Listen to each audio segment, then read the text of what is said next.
The most successful people in the world all have one thing in common. They've learned how to think big by developing a perspective of possibility. And the good news is, we all have the potential to apply the same strategies to achieve amazing things in our work and lives. Hi, I'm Rob Hartnett, and as your Chief Possibility Officer and host, I'm here to inspire you to become the star of your world as a person of possibility, through learning how people from all areas of life are thinking big and chasing down their dreams. Let's hear from a person of possibility right now. Ladies and gentlemen, welcome to the It's All Possible podcast. It's season 3, episode 2, and I'm with Stinus Kaempe, professional cyclist based in Europe. He was with us a couple of years ago. We're going to learn all about Stinus and the amazing journey he's on and the amazing journey he's been on. Stinus, welcome to the show. Thank you very much for having me, Rob. It's great to be back again. Fantastic to have you back. Now, when we first spoke, you were in Australia, just about to go to Europe, if I'm right. Now, you've been there a couple of years now? Yeah. So this is, I've had a season in Denmark and 2 seasons in Austria now behind me. Wouldn't say I'm quite pro yet, but I'm working on it, and we'll see how it goes. But, so you're on the pro journey, which is a very long journey. I think that's a great point to make, Stinus. So you went over there. How did you get picked up, let's say, for the first couple of years in Europe?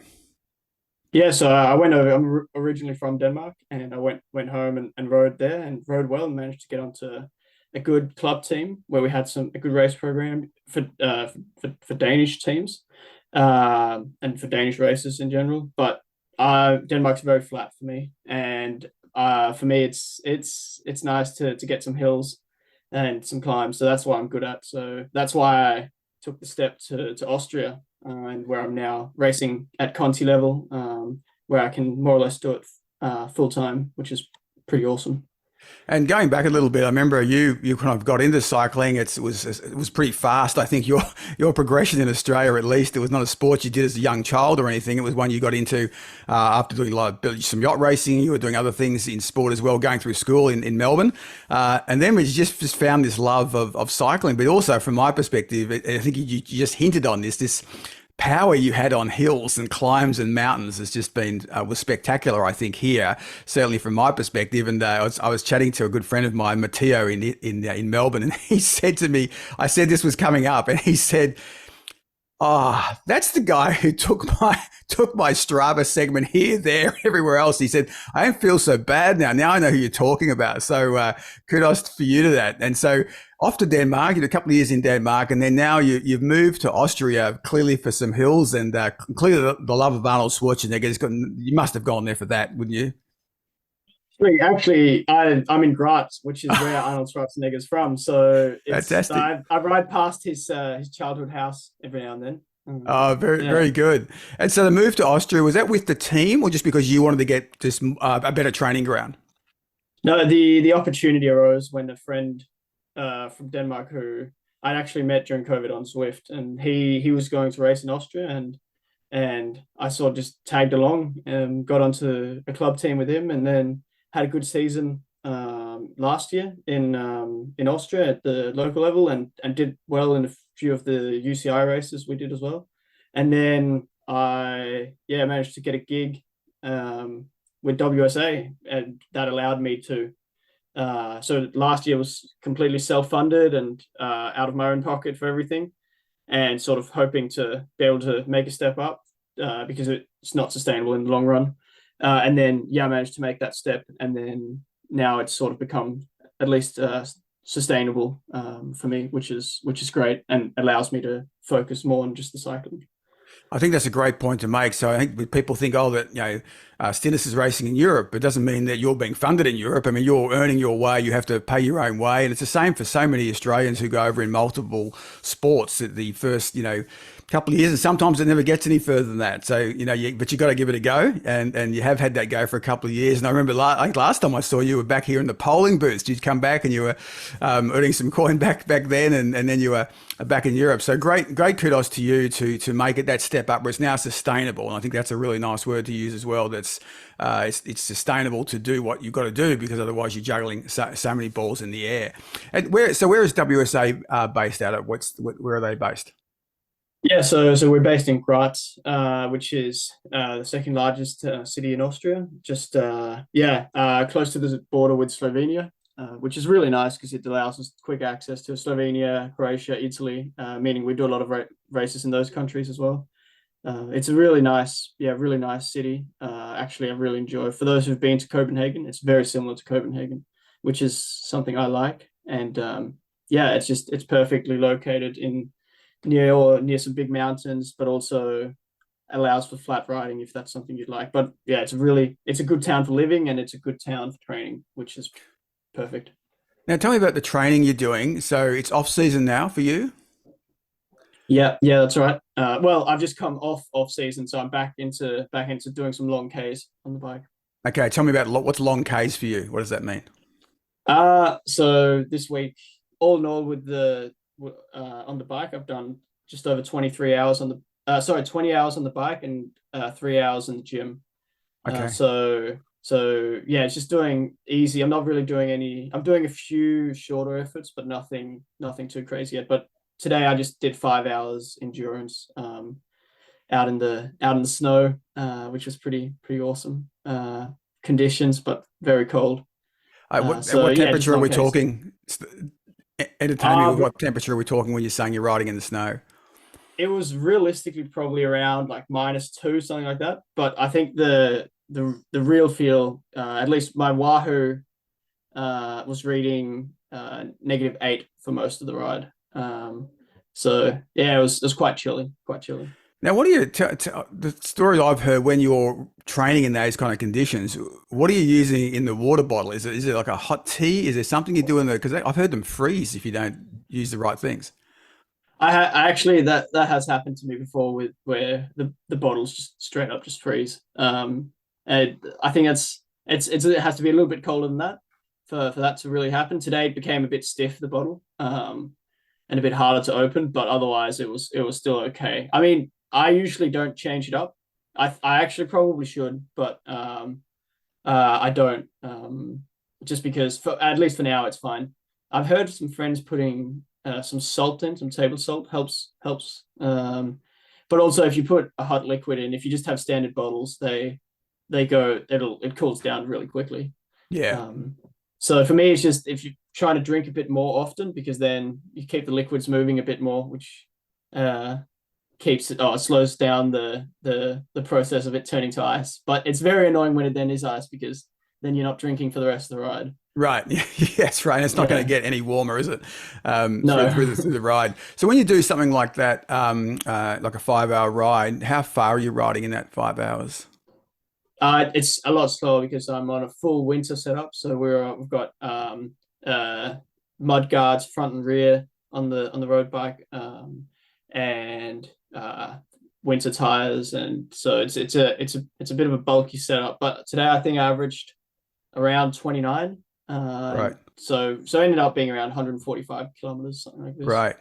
Okay, now, yeah, Yeah. that's interesting on the bike setup. So it's almost like a commuter bike when you set it up with the guards and the big, like a gravel bike. We would know probably more in Australia set up like that, which makes it heavier and sure, kind of chunkier to ride. And when you're doing that, is the reason for doing that? Is that just that endurance you talked about? What are you looking to do with your body and through that period of time?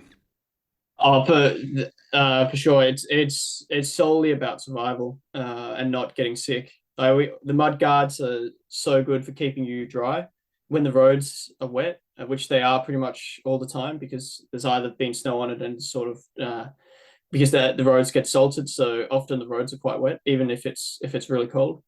Um, so it keeps your feet and legs and ass from completely dry, and it makes a big life quality difference. And then it just got layers upon layers upon layers on, which again, yeah, one it makes you super unaerodynamic, which slows you down, but also it really helps keep you warm, which is vital because if you get sick out doing this, it's counterproductive and it's just really important to stay warm. not to be looking cool or anything. Yeah, That's not what we're out trying to do. it's all very very functional. One of a colleague of mine was doing a ride in Europe. He was doing a kind of race in Europe, and he actually did get sick. So I was going to pick up that point on yours and whether you guys come across this. But he got sick from the water bottle. Because it was a long ride, he's carrying those low water bottles, the one in the lower part of the frame, and he thinks he was going through some areas where he just got some mud or muck or something, came on the water bottle, and he had to retire from the race. And he's quite a strong rider, and so I was really amazed that he had to retire. And he said it was just this water bottle got dysentery or something on the top of it, and that caused some real issues. Is that a factor sometimes In training or in racing? in training? What in training? I mean, I wash my bottles after every ride, Yeah, in the dishwasher just to be safe. But also, that's where the mud guard also really helps because the front mud guard sort of protects that whole area. So actually, right. it stays quite dry. Whereas if you don't have it on, it gets very dirty. So yeah, it's just about minimizing risks and exposure.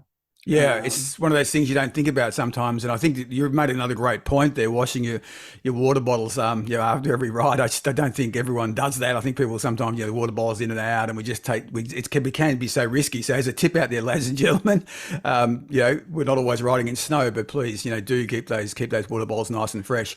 And when you're training with a group, with the team, or is this training on your own at the moment? no, so I'm in Denmark at the moment. So Yep. I'm the only non-Austrian on the team. So I'm in Denmark. I'm training for a lot of the time. I'm training either by myself or with one or two other people. So it depends on what's in the schedule. I'm actually also working at the moment just to also have a bit of breathing room in terms of my financials. So I'm working 32 hours a week at the moment. Oh, So I'm doing a lot of Swift in the evenings. So yeah, otherwise, but in the weekends, yeah, I try to train with people. Yesterday I did 4 hours by myself, but then today 5 hours with someone else. So it's yeah, mix it up. It sort of yep. depends what people have time for, but definitely Right. prefer So. training with others. Yeah, it is such a great point too that training with others keeps us going, keeps that conversation, keeps the motivation. When sometimes you might think, hey, it's enough. All right, I've done Yeah, enough. You got that extra person and motivation. We've found that work across all sports. One thing I wanted to ask you about 100%. is you're making the shift. I mean, you've trained extensively with the Hurt Box and the Steggles and the team, and we're hoping to get Yeah. Steggles on here to kind of get some of his wisdom from him. And now you're shifting clearly with the new team you're with. What have you noticed is there anything changing between the coaching that you're doing locally, now you're in a squad and a group, versus coaching when you're a more individual and trying to make it onto those bigger teams? Yeah, so actually it's interesting for me changing. I've had Steggles for 4 years and has been really good. And it's gotten me to yeah, I mean the difference in level from where I started to where I am where I got to with Steggles is yeah, it's really yeah, it's big. But yeah, I wanted to try something new and see what someone else could maybe develop in me. And so actually, it's not the team. We don't have coaches on the team. It's sort of with Conti teams, it's sort of 50-50 whether or not it's team coaching or if it's self-coached. Oh, well, yeah, you can choose your own coach. So I've still got my own coach. I'm with a Danish coach now, and a young group of a few guys who seem really motivated and switched on and yeah, very modern, which is yeah, and just similar age to myself, a bit older, but similar age, and it's yeah, cool to try something completely different. Um, and it's yeah, so right now that's also a good motivating factor because it's yeah, quite different to what I've been used to been doing. So you've made the Yeah, shift across. And let's talk about some of the data you're looking at. And you've obviously made a shift and you're focused and yourself very focused and motivated. What's some of the stuff you're wanting to improve on from where you are? Because you're obviously very good. What are you looking to do next? And what sort of data are you analyzing? yeah, I'm sort of trying to make that next. There's two main things is being more consistent throughout the season. Obviously, there's external factors like sickness and crashing and things like this. I've broken my collarbone this year, which wasn't ideal. But there's those external factors, but also just in my form, just being more consistent throughout the whole season. and then also just building more watts onto to where I currently stand in terms of I mean I'm pretty much on all fronts I'd like to build on, and hope I still can, and I think I still can. Especially the climbing power. I mean, I'd like to climb faster, but also realizing that a lot of the races we do actually aren't like the Tour de France. It's not long climbs day in, day out. It's short climbs, very frequent, lots of them, and still overall a lot of climbing throughout a day, but shorter and then just more Right. frequent. So you're And looking at more sort of like getting hitting more power quickly, like sort of really immediate power, rather than the sort of not slow, but the grinding up a long climb.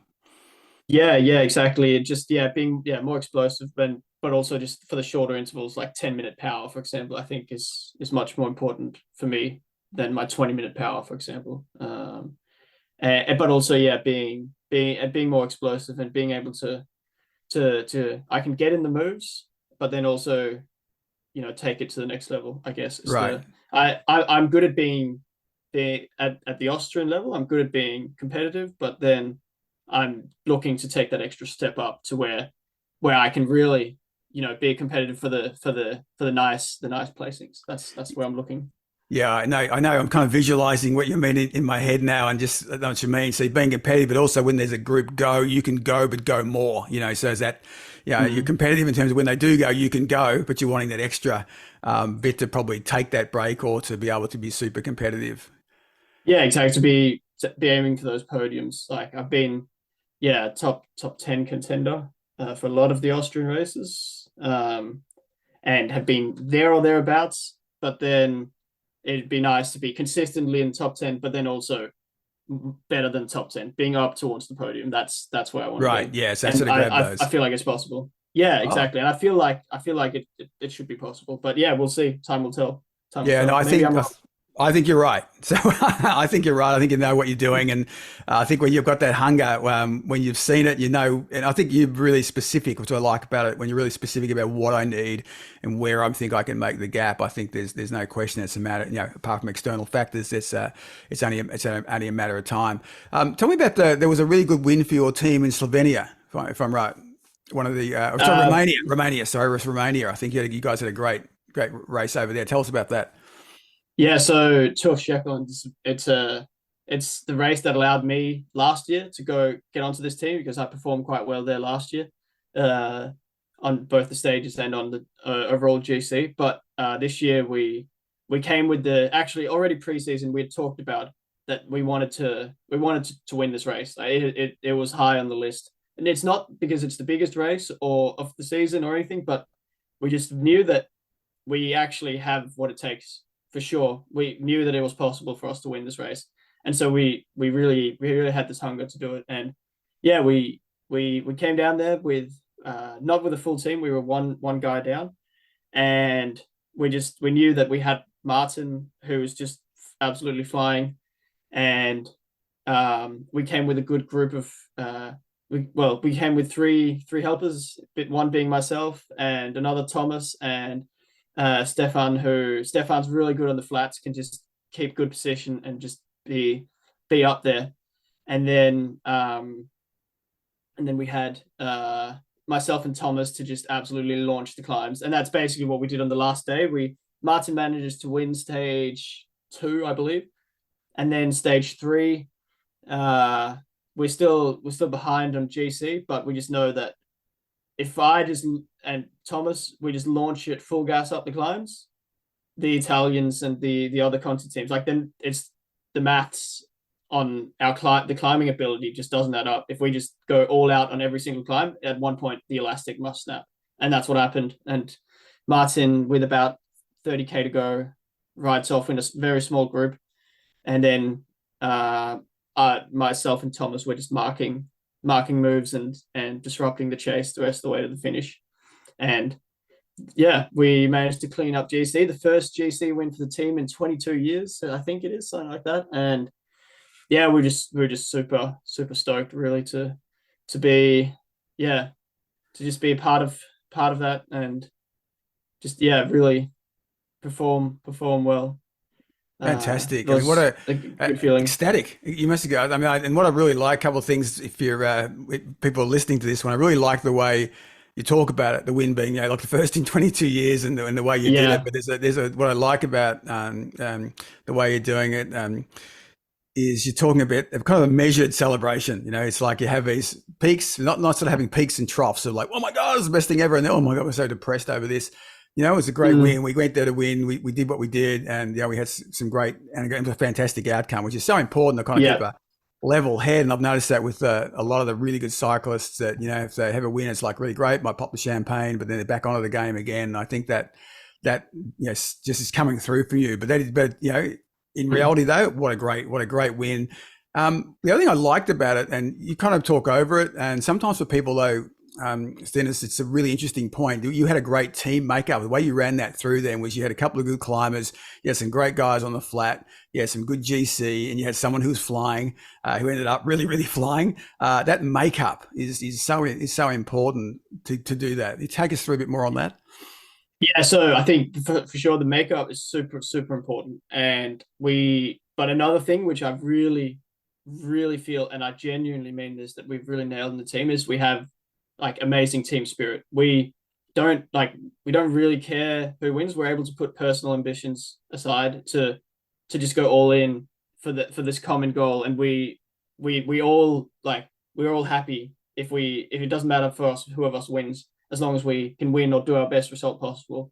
And I really feel that in this team that we just have this great team spirit. For what, yeah, even though it's not, we're not the biggest team and we don't have the biggest budget, but I really believe we have the best team spirit, and I think that's really important as well. But also, yeah, having the diversity of a team and people who can play different roles, it's so important in terms of being able to cover all bases. It doesn't work if you just have climbers, and like we we really need Stefan in a lot of these races because he can keep us in position and he can box on with the big guys, and he's so vital for us. Even though it may not be him that's winning all of these races, we couldn't do it without him, and this is so important. And like again, Thomas and I, like Martin can't ride away to victory if Thomas and I don't ride all the climbs full gas to put the other teams under pressure, because you need to have this hard race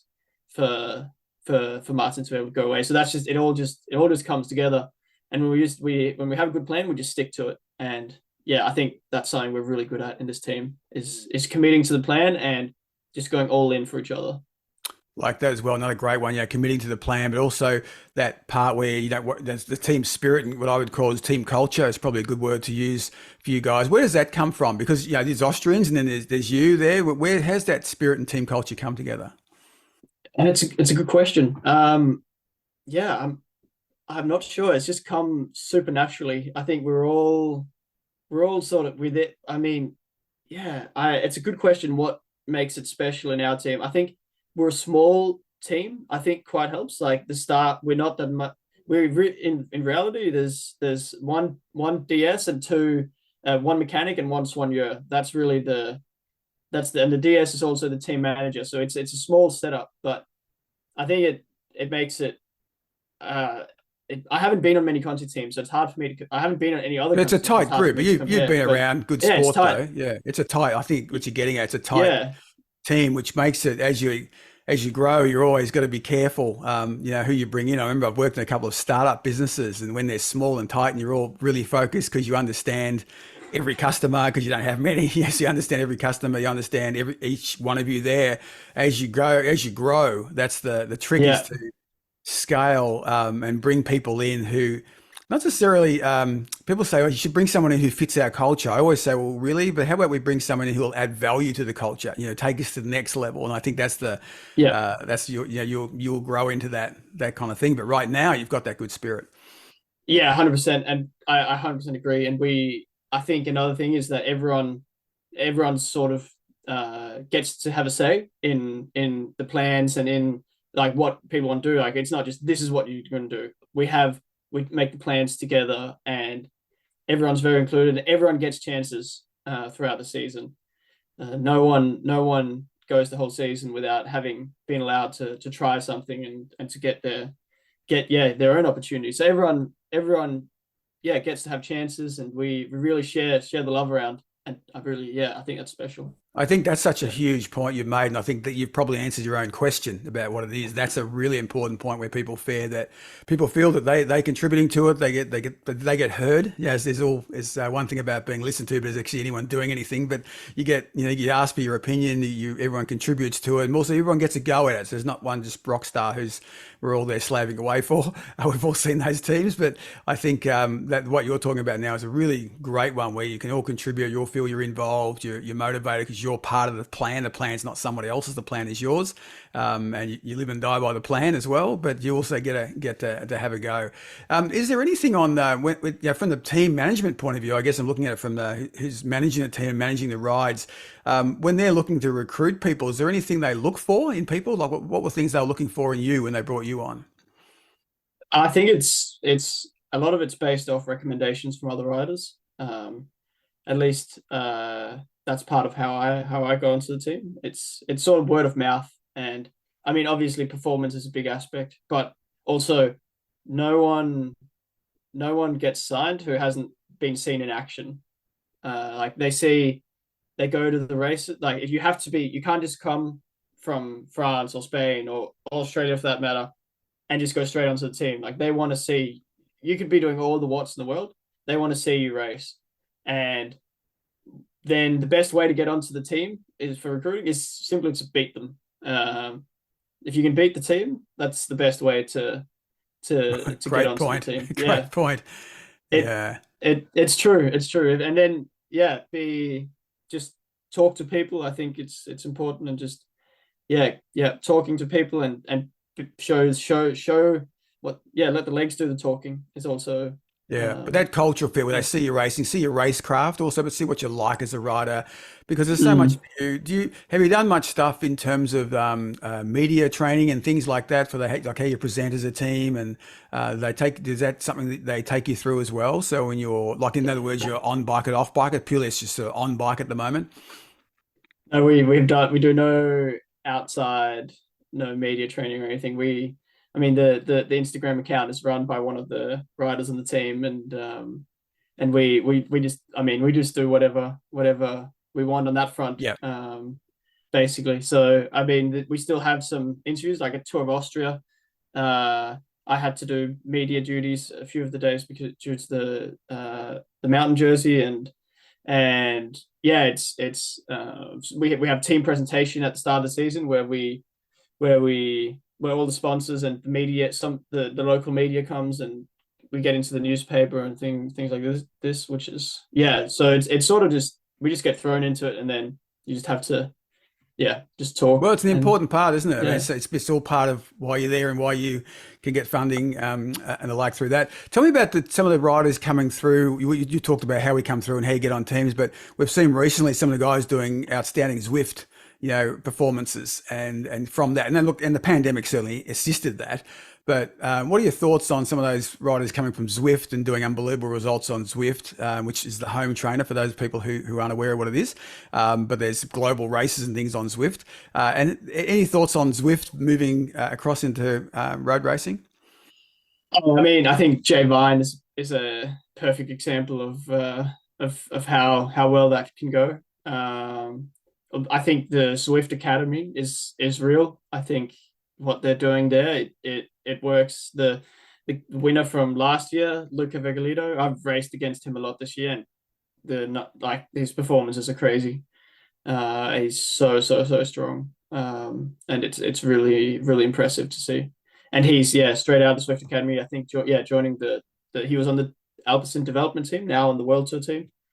I think if it's so often, if you can do the numbers to get to the finals at Swift Academy, you have a huge engine. And then I think the smart thing about them doing this finals program on the road is that you also get selected based off your abilities on the road, which is also super important in terms of being able to perform, because it isn't all about the numbers, but if you've gotten to that stage, you have the numbers. Otherwise, you wouldn't be there. And then if you can prove that you can also handle yourself on the road, it's yeah, it's you in the maths adds up in terms of that you should be able to do well.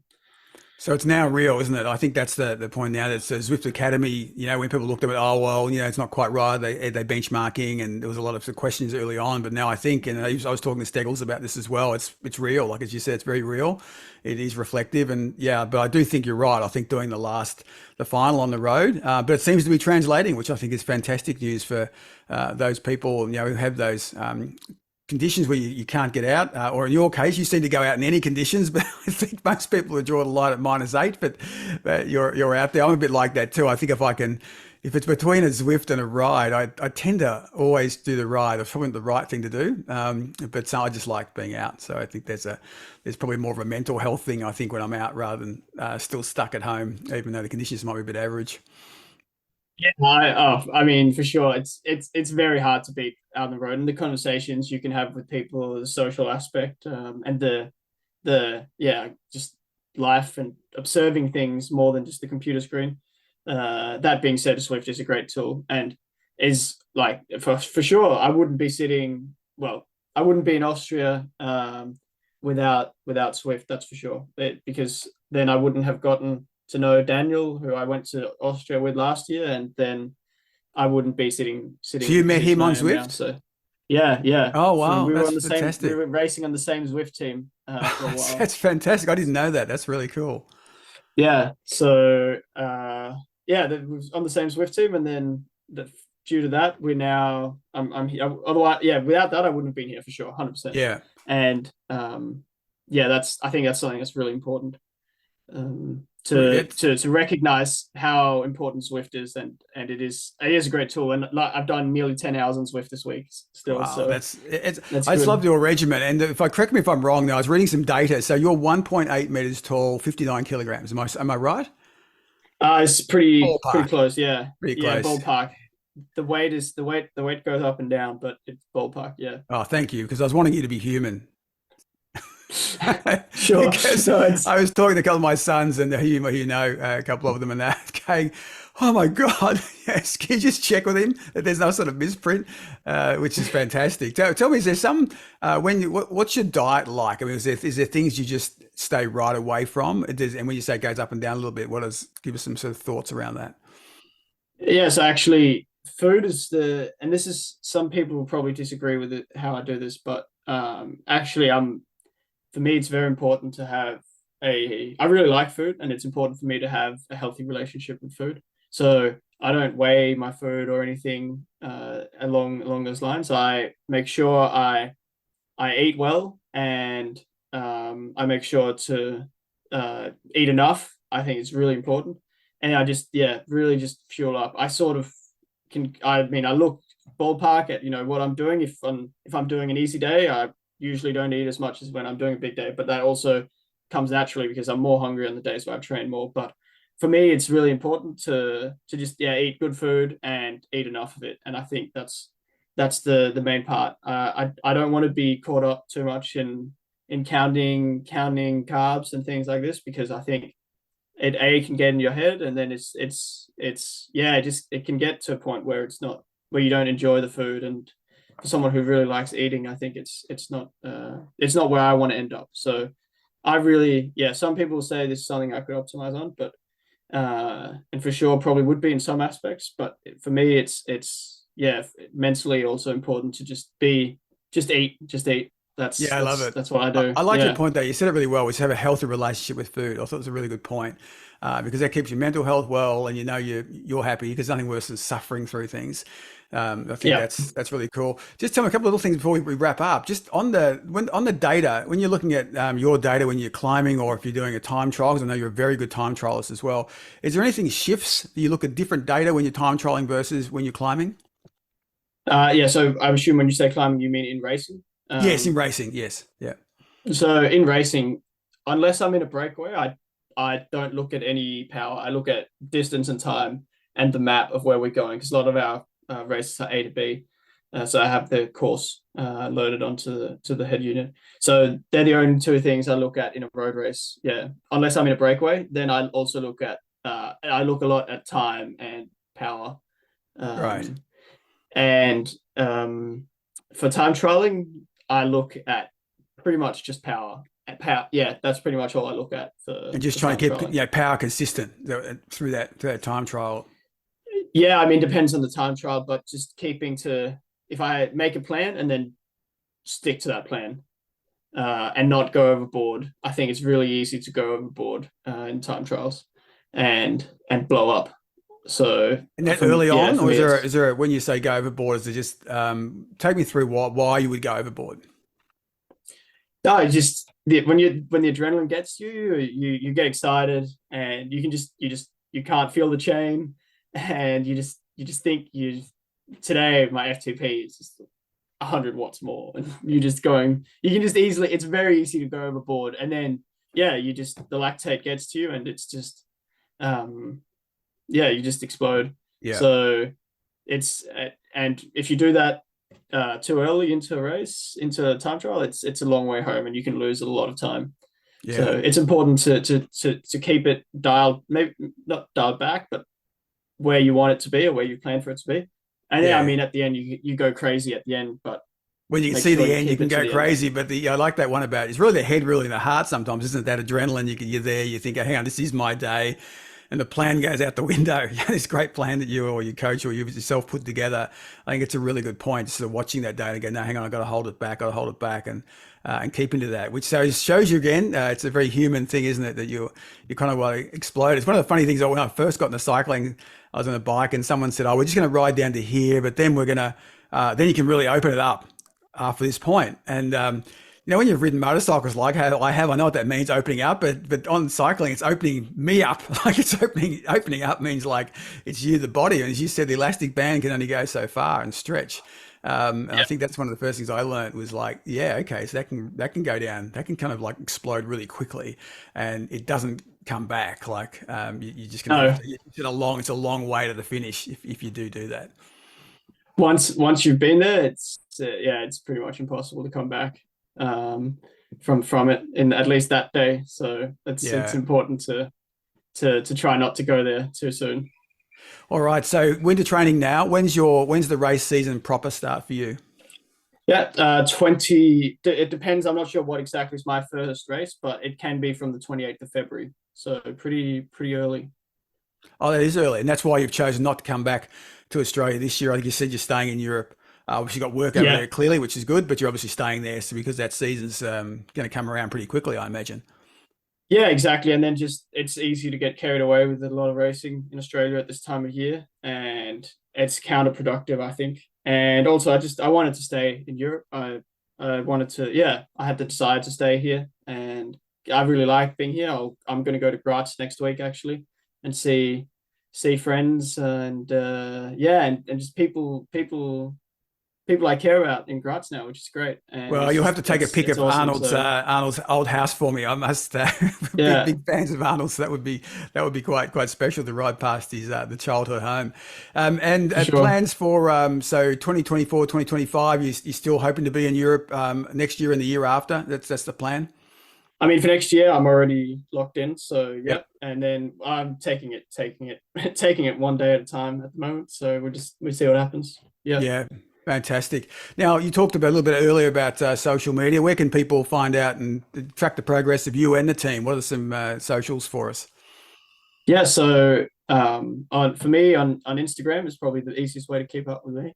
It's just at Stinus, Stinus, and then five S's at the end. That's right. Yeah. Four or five S's at the end, something Yeah. like that. If you it most of the time it comes up when you just search for a few S's there. So Yeah. and then yeah, the team is at WSA KTM Graz. Great. Yeah.